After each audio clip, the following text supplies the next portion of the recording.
खुशहाल साथ रहे लक भैया, रहो खुशहाल साथ रहे लक भैया।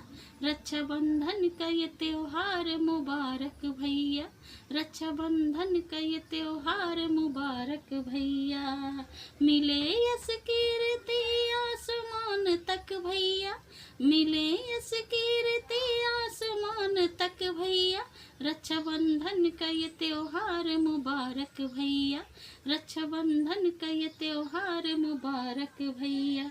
पापा के लाडले आँखों के नूर हो भैया, पापा के लाडले आँखों के नूर हो भैया।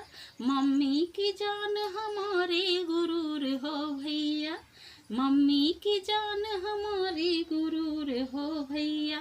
दादा किसान, दादा किसान दादी की मान हो भैया, दादा किसान दादी के मान हक भैया।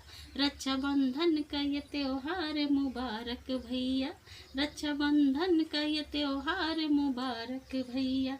प्यारे भैया को चंदन तिलक लगाऊंगी, नाम रोशन रहे आरती दिखाऊंगी।